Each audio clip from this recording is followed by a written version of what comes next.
India vs West Indies second ODI match highlights. Hayley Matthews का 7वां one day शतक बेकार गया और भारत ने मंगलवार को वडोदरा में दूसरे वनडे में 115 रन से शानदार जीत दर्ज की।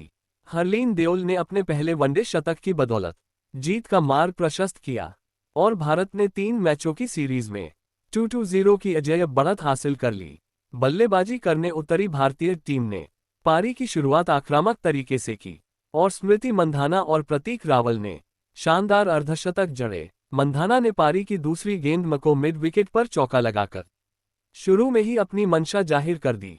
रावल ने कुछ ओवर बाद ही डिएंड्रा डॉटिन के खिलाफ एक्स्ट्रा कवर के ऊपर से ड्राइव लगाकर अपनी लय हासिल कर ली। चौकों की झड़ी जारी रही, जिसमें मंधाना ने मैथ्यूज और एफी फ्लेचर की गेंदों पर एक छक्का भी जड़ा। सलामी बल्लेबाजों ने 99 गेंदों में 110 रनों की साझेदारी की, लेकिन 2 रन लेने के प्रयास में कुछ देर की उलझन के कारण बाएं हाथ की यह खिलाड़ी रन आउट हो गई।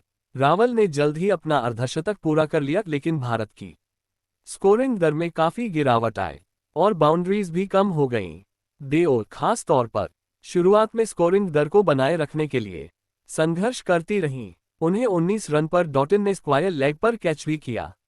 रावल, जो तेजी से रन बनाने की कोशिश कर रही थी, ने जैदा जेम्स की गेंद को सीधे मिड विकेट पर फील्डर के हाथों में मारा और 76 रन पर आउट हो गईं। जब भारत 100 से ज्यादा रन बना रहा था, तब देओल ने अपनी पहली 52 गेंदों पर सिर्फ 34 रन बनाए थे। तब तक हरमनप्रीत कौर ने भी तेज शुरुआत की थी। जब देओल ने तेजी से 3 चौके जड़े, तो फ्लेचर ने हरमनप्रीत के स्टंप उखाड़ दिए। हालांकि इससे भारत की गति नहीं टूटी। चौथे विकेट की साझेदारी की स्थिर शुरुआत के बाद जेमिमा रोड्रिगस ने जेम्स के खिलाफ 7 गेंदों पर 6 चौके जड़कर धाकर शुरुआत की। इस हमले के बीच में देओल भी थे, जिन्होंने डॉटिन के खिलाफ 1 ओवर में 3 चौके जड़े। इसने वेस्टइंडीज के गेंदबाजों को अपनी लाइन में गलती करने पर मजबूर किया और भारत ने इसका पूरा फायदा उठाया।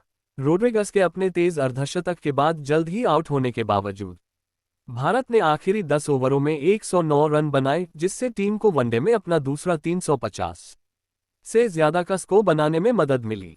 मैथ्यूज ने रन चेज में संघर्ष किया, लेकिन उन्हें दूसरे छोर से पर्याप्त समर्थन नहीं मिला। पहले 16 ओवरों में मेहमान टीम 4 विकेट पर 69 रन बनाकर सिमट गई, जिसमें Kiana Joseph, Nerissa Crafton, Rashada Williams और डॉटिन को पवेलियन वापस भेज दिया गया। कुछ समय के लिए मेहमान टीम ने मैथ्यूज और शेमेन कैंपबेल की 112 रनों की साझेदारी की बदौलत मैच को बचाने का प्रयास किया। कैंपबेल ने प्रिया मिश्रा पर आक्रमण किया और स्पिनर को 1 ओवर में 3 चौके जड़कर अपनी पारी को आगे बढ़ाया। कुछ समय के लिए दोनों की गति धीमी हो गई, लेकिन रन बनाने के दबाव के साथ वे गेंदबाजों पर टूट पड़े। साइमा ठाकुर, रावल, मिश्रा और तीतास साधु सभी ने रन बनाए। 102 गेंदों के गठबंधन के दौरान जब आवश्यक रन दर बढ़ती रही, तब भी उन्होंने खुद को विशाल लक्ष्य का पीछा करने के लिए तैयार कर लिया था। लेकिन जब साधु ने कैंपबेल को एक्स्ट्रा कवर पर कैच कराया, तो वेस्टइंडीज की पारी बिखर गई। मैथ्यूज ने जल्द ही अपना शतक पूरा कर लिया, लेकिन भारत ने विकेट चटकाए। मैथ्यूज को भी 103 रन पर आउट कर दिया गया था, लेकिन वह इस मौके का फायदा नहीं उठा पाईं और अगले ओवर में डीप मिड विकेट पर कैच आउट हो गईं। जेम्स और फ्लेचर ने कुछ चौके लगाए, लेकिन निचला क्रम ज्यादा संघर्ष नहीं कर सका और मिश्रा ने 3 विकेट लिए, जबकि दीप्ति शर्मा, रावल और साधु ने 2-2 विकेट लिए। संक्षिप्त स्कोर: भारत ने 50 ओवर में 358/5 रन बनाए। हरलीन देओल 115, प्रतिका रावल 76, एफी फ्लेचर 1-38 ने वेस्टइंडीज को 46.2 ओवर में 243 रन बनाकर हराया।